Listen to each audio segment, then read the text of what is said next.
Hello बच्चों, फिर हम लोग उठाते हैं सेकंड एग्जांपल इसी चैप्टर का, और जो कि एक एप्लीकेशन है डायमेंशनल एनालिसिस का, डायमेंशनल यूनिट्स चैप्टर का। तो पिछले अपने एग्जांपल में बेसिकली डायमेंशनल फॉर्मूलाज कैलकुलेट किए थे कुछ फिजिकल क्वांटिटी जैसे force, work, charge, potential, resistance, इन सब के। अब हम इनके इस डायमेंशनल फॉर्मूलाज के एप्लीकेशन पे बात करेंगे कि इनके क्या एप्लीकेशन है और इनके एप्लीकेशंस के क्या लिमिटेशंस हैं। तो मैं पहले आपको ब्रॉडर टर्म में है ना एप्लीकेशन बता देता हूं कि क्या एप्लीकेशंस है। और एक उसका एक एप्लीकेशन मैंने इस एग्जांपल में लिया हुआ है। तो पहले मैं आपको तीन एप्लीकेशंस इसके बता देता हूं। तो first application is application of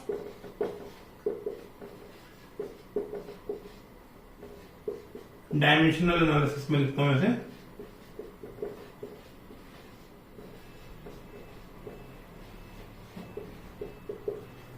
तो first is conversion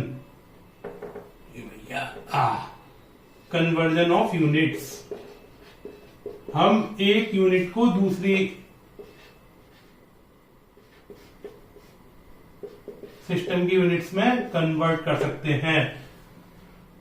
MKS metre kilogram second वाले यूनिट्स को सीजीएस यूनिट्स में कन्वर्ट कर सकते हैं। जैसे हम लोग तीन क्वांटिटीज को इस वाले एग्जांपल में हम लोग कन्वर्ट करेंगे, volume, energy and Young's modulus. तो फर्स्ट हो गया कन्वर्जन ऑफ यूनिट।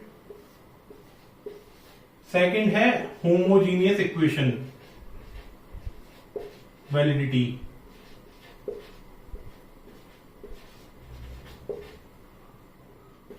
वैलिडेशन बोल सकते हैं इसको। तो हम इससे है ना इक्वेशंस को अपने वेरीफाई करते हैं कि उनके डायमेंशंस बेसिक जो है ठीक है कि नहीं है। बेसिकली मैं लेंथ को अगर लेंथ में ऐड कर रहा हूं, ऐसा तो नहीं है कि मैं लेंथ और मैं बेसिकली एक्सीलरेशन को वेलोसिटी में ऐड कर दे रहा हूं, ऐसा तो नहीं है। तो इसके हम एग्जांपल देखेंगे सेपरेट एग्जांपल में। इसका एक एग्जांपल देखेंगे।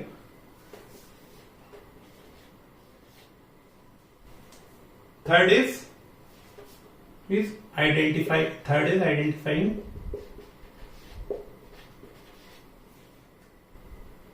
relations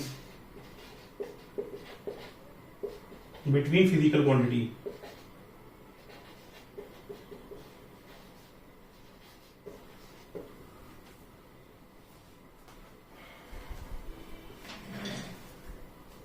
इसका भी एग्जांपल देखेंगे, इससे हम क्लियरिफाई करेंगे कि हम कैसे रिलेशंस आइडेंटिफाई करते हैं फिजिकल क्वांटिटीज के बीच में through help of dimensional analysis.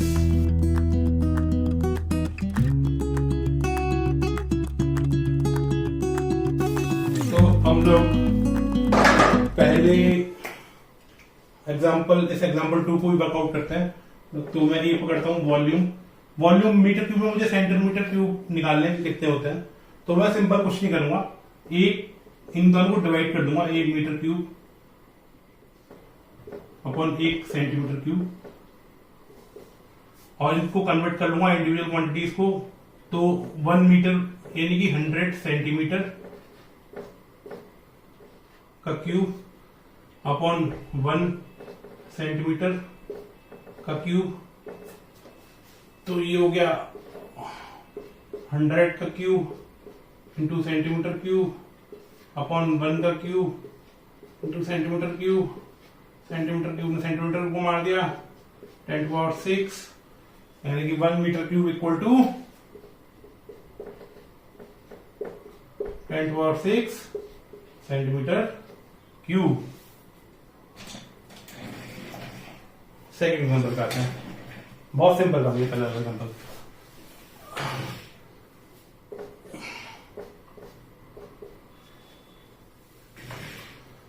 Second example is energy.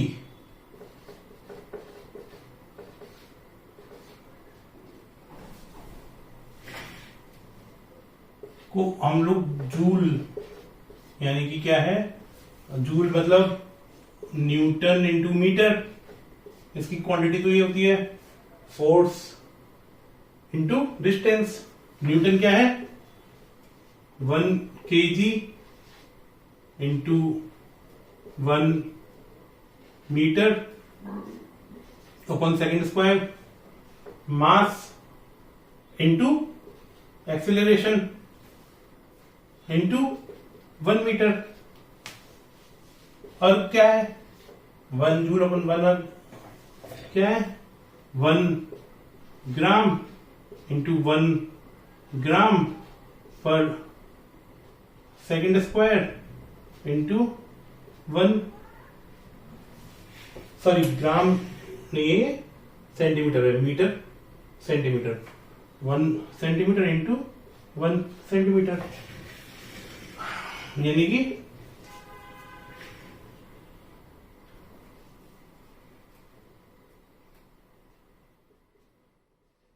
इसको अपन अलग अलग लिख लेते हैं। केजी अपन 1 ग्राम इंटू मीटर 2 मीटर है यहाँ पे, metre square upon centimetre square, और ये second to power -2 upon second to power -2। इसको 1000 ग्राम्स होते हैं upon gram. Metre square 100 centimetre होते हैं upon 1 centimetre square upon centimetre square, और ये सेकेंड अपॉन सेकेंड -2। 3000 × 10⁻³ और ये सॉरी ये पर मीटर स्क्वायर था यहाँ पे 10⁴ इंटू, और ये सेकंड 1 ही है तो कुछ मतलब 1 ही है, यानी 10⁷, यानी कि 1 joule is equal to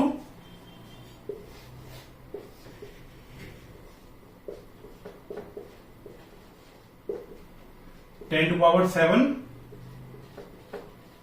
अर्ग्स।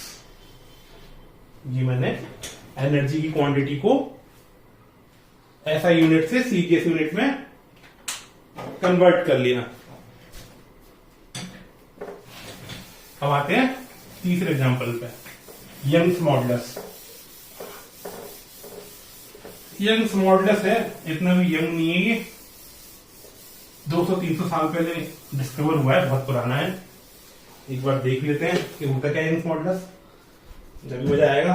Young's modulus की को अगर अपन फिजिकल क्वांटिटी की तरह इंटरप्रेट करेंगे कि ये आखिर है क्या यंग्स मॉडुलस, तो यंग्स मॉडुलस होता क्या है, बेसिकली कुछ खास नहीं होता, स्ट्रेस अपॉन स्ट्रेन होता है। स्ट्रेस अगर मैं बेसिकली वायर है, क्रॉस सेक्शन ए एरिया का, ये क्रॉस सेक्शन ए एरिया मान लेते हैं, लेंथ L, और वायर को मेटल की प्रॉपर्टी होती है यंग्स मॉडुलस। हम ऐसे खींच रहे हैं, कुछ फोर्स लगा के खींच रहे हैं इसको, तो इसमें कुछ जिसकी लेंथ में कुछ चेंज आता है, let's say delta L change आता है,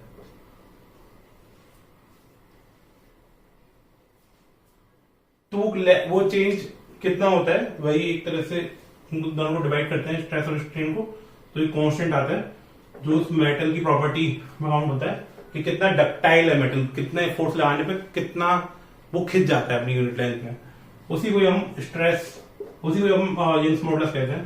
तो ये अगर मैंने फोर्स F लगाया ये एरिया पे, L लेंथ है, डेल्टा L बढ़ गई, तो ये हो जाएगा F अपॉन A, स्ट्रेस हो गया, और स्ट्रेन हो गया delta L upon L, unit length में चेंज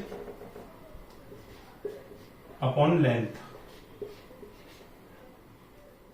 तो ये इसका फॉर्मूला होता है। अब इसके डायमेंशन लिख देंगे, इसका फॉर्मूला मान बढ़ गया तो डायमेंशन लिख देते हैं। फिर क्या है, फोर्स का केजी मीटर पर सेकंड स्क्वायर। डेल्टा एल और एल ये तो कट ही गए, तो कोई मतलब ही नहीं है। और एरिया का क्या है, force upon area metre square. तो क्या बनना है, केजी इंटू मीटर -1 सेकेंड -2। वही कर लेते हैं, 1 जूल सॉरी 1 न्यूटन पर मीटर स्क्वायर बेसिकली ये है। अब 1 डायन पर सेंटीमीटर स्क्वायर लिख देंगे, वो कितना होगा, सारी यूनिट्स ग्राम में और मीटर सेकंड मीटर सेंटीमीटर और सेकंड्स में होंगी। तो this is 1 gram into centimetre inverse into second inverse, इनको डिवाइड मार देंगे। तो अच्छा चल लेते हैं यहाँ पे 1 kg अपॉन 1 gram metre inverse centimetre inverse second -2। Second -2 इनको बेसिकली मैं एक साथ लिख लेता हूं, -1 और ये -2।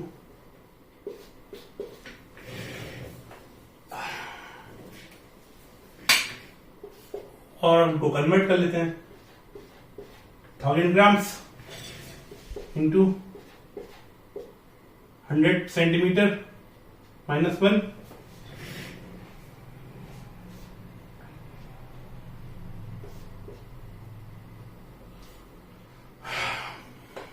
तो ये ग्राम से ग्राम उठ जाएगा, सेंटीमीटर सेंटीमीटर उठ जाएगा, कितना आ गया 10, 1000 डिवाइड बाई 100 10। यानी कि 1 न्यूटन पर मीटर स्क्वायर में 10 डायन पर सेंटीमीटर स्क्वायर्स होते हैं। ये हमने इसका एप्लीकेशन कर लिया कन्वर्जेंस ऑफ यूनिट में। तो ये 3 एग्जांपल्स आज हम लोगों ने लिए, जिसमें हम लोगों ने वॉल्यूम, एनर्जी और यंग्स मॉडुलस के डायमेंशंस के यूनिट्स को कन्वर्ट किया from SI unit to CGS unit. अब इसका हम लोग नेक्स्ट यूज देखेंगे कि क्या होता है।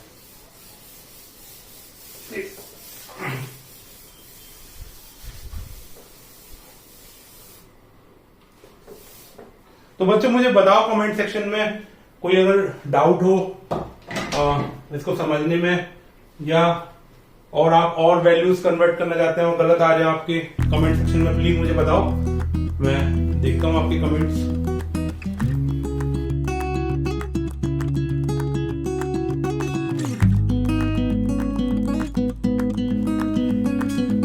हेलो बच्चों, तो फिर अब तीसरे एग्जांपल पे आते हैं, डायमेंशनल एनालिसिस के तीसरे एग्जांपल पे आते हैं, जो कि हमारा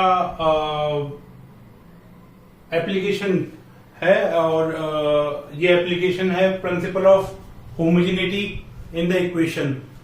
तो basically principle of homogeneity in the equation बस ये बोलता है, बहुत जो कि बहुत कॉन्ट्रेंडिक्टिव भी है, कि हम सेम फिजिकल यूनिट्स को ही ऐड सब्ट्रैक्ट कर सकते हैं। तो ऐसा नहीं है कि हम एक्सेलरेशन को वेलोसिटी में ऐड कर दें, फोर्स को टेम्परेचर में ऐड कर दें, उसका कोई मीनिंग नहीं है।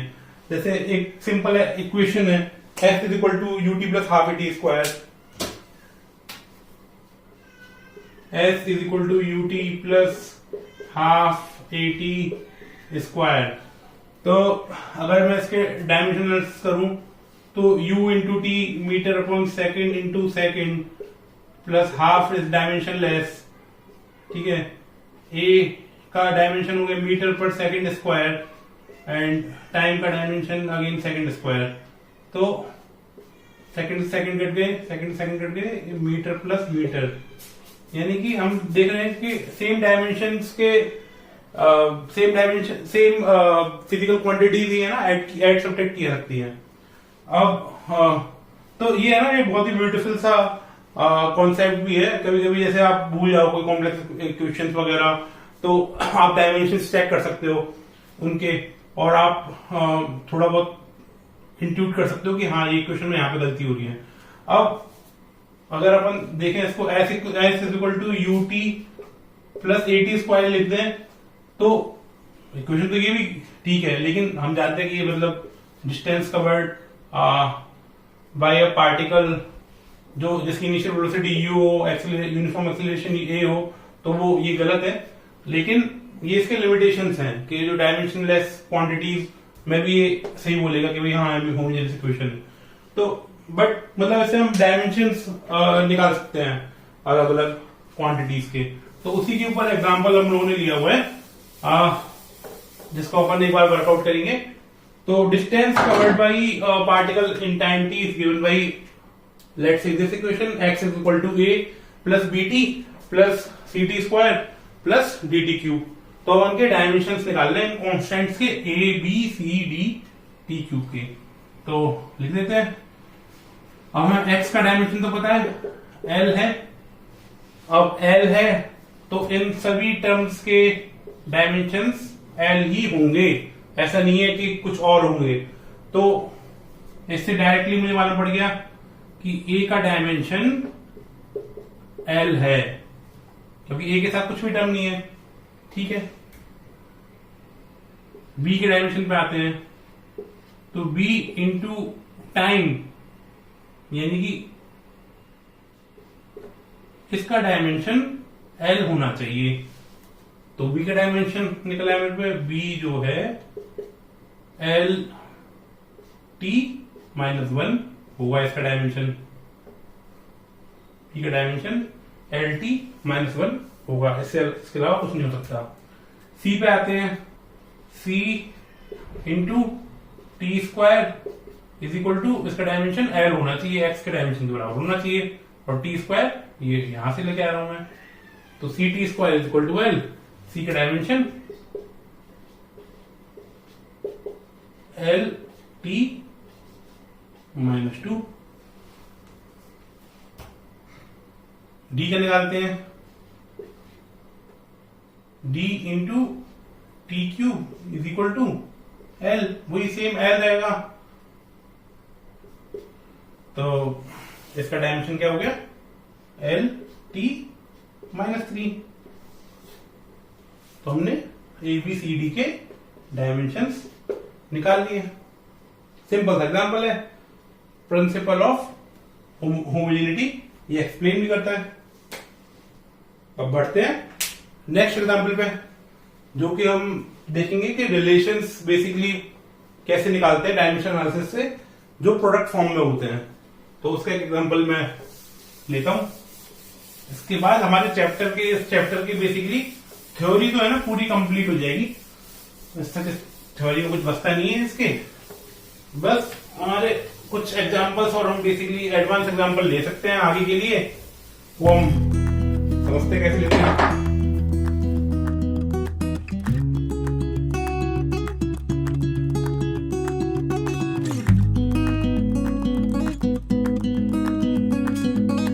तो ये इस चैप्टर का फोर्थ एग्जांपल मैं ले रहा हूं, और ये फाइनल एग्जांपल है। और बेसिकली ये एग्जांपल से हम सीखेंगे कि हम लोग डायमेंशन एनालिसिस को कैसे यूज कर सकते हैं to identify the relation between the physical quantities. तो इसके दो एग्जांपल्स लिए मैंने। एक है example time period of simple pendulum calculate करने का, and another example is to calculate centripetal force, है ना। इसके लिमिटेशंस वगैरह भी है, वो हम अभी बीच एग्जांपल में देखेंगे। तो मैं पढ़ देता हूं एक बार। Time period of simple pendulum of a bob of length L and mass M under gravity G is T equal to, ये इक्वेशन में हम लोगों ने रिप्रेजेंट किया हुआ है कि T is equal to time period जो है लेंथ पे डिपेंड कर रहा है, मास पे डिपेंड कर रहा है और G पे डिपेंड कर रहा है। तो इसका फॉर्मूला वर्कआउट करने के लिए बोला हुआ है। तो टाइम पीरियड हमें बेसिकली इसका फॉर्मूला वर्कआउट करना है। तो हम लोग अभी करेंगे सेकेंड एग्जाम्पल है सेंट्रीफ्यूगल फोर्स। सेम हम लोगों ने फोर्स को मास, वेलोसिटी एंड रेडियस, एक सेंट्रीफ्यूगल फोर्स वगैरह है बेसिकली एक ऑब्जेक्ट जो है सेंट्रीफ्यूगल सेंटर में घूम रहा है with velocity v, radius r और मास m। तो इस पे बेसिकली फोर्स, सेंट्रीफ्यूगल फोर्स क्या लग रहा होगा, तो वो हम कैलकुलेट करेंगे। तो स्टार्ट करते हैं। तो इसको हम डायमेंशनल, इन सभी क्वांटिटीज के डायमेंशंस में इसको ब्रेक कर लेंगे और लेफ्ट हैंड साइड को राइट हैंड साइड से कंपेयर करेंगे और देखेंगे ए बी सी की वैल्यूज क्या आती है। तो टी का डायमेंशन तो टी ही है, इज इक्वल टू के डायमेंशन लेस है। मैं इसमें भूल गया स्टेट करना, के इज डायमेंशन लेस है। तो के को डायमेंशन है नहीं है।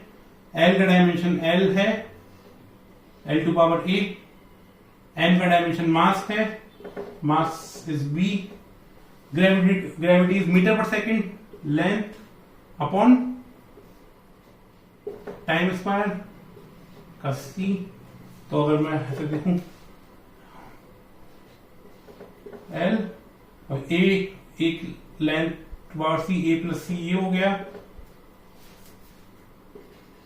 एम टू पावर बी हो गया और टी की पावर माइनस 2c हो गया, इज इक्वल टू T1।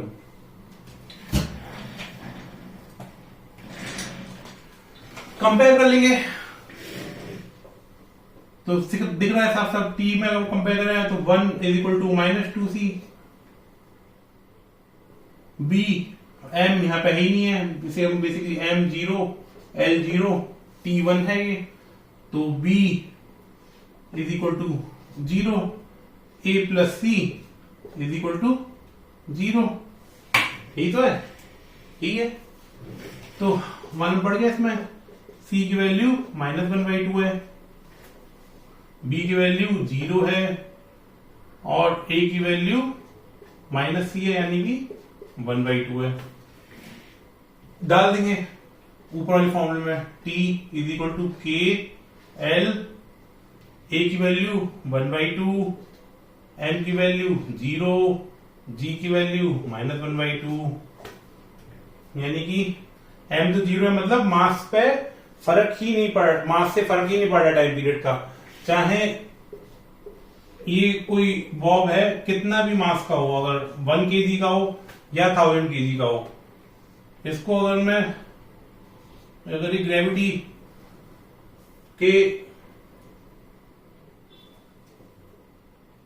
के अंदर अगर ये ऑक्सीलेट कर रहा है तो इसका टाइम पीरियड सेम ही होगा, मास से इंडिपेंडेंट है। T इज इक्वल टू के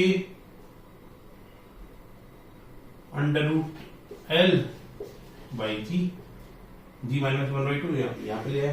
तो बेसिकली भाई डिपेंडेंस आ गई। के की वैल्यू नहीं मालूम कर सकते हम, ये एक्सपेरिमेंट से पता करनी पड़ेगी या कोई और मेथड होगा जिससे पता करनी पड़ेगी। दूसरे एग्जांपल पे आते हैं। भाई सेम लेफ्ट हैंड साइड के डायमेंशंस को हम लोग राइट हैंड साइड के डायमेंशन से इक्वेट कर देंगे और फिर देखते हैं कि क्या ए बी सी की वैल्यू आती है, फिर इसको ब्लेंड करेंगे हम। तो फोर्स ML 2T -2। बच्चों आपको याद है ना, force is Newton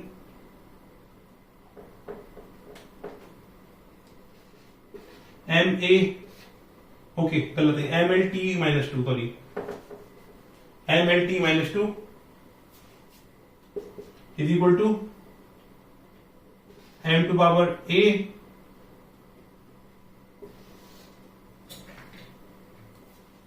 V is length upon time to power B, R is again L to power C। लिख लेते हैं इसको, m to power a l to power b plus c, l यहां पे भी है, t to power minus b, ये बनना है ना। m l t minus 2 compare कर लेते हैं, a इज इक्वल टू तो सीधे सीधे 1 आ गया, m का कंपेरिजन किया m और m का, a इज इक्वल टू 1 आ गया, b plus c is equal to 1 आ गया, और minus b is equal to minus 2 आ गया। ठीक है, तो b क्या आ गया, 2 आ गया हमारे पास, b 2 आया तो c माइनस 1 आ गया, और a 1 है, ये कैलकुलेट वहां रख देते हैं, s is equal to m, a कहाँ है 1, b टू पावर b है 2, और r to power minus 1, m b square by r, force is equal to m b square by r, centripetal force m b square by r होता है। तो ये इसके simple applications हैं, इसके hard applications और हम एक बार एग्जांपल्स ले लेंगे और ये चैप्टर खत्म हो जाएगा। बच्चों मुझे बताओ कि कमेंट्स में कि और क्या प्रॉब्लम्स हम ले सकते हैं, इसमें कोई डाउट्स हो तो मुझे इसमें बताओ, मैं आपकी पूरी हेल्प करूंगा। Thank you.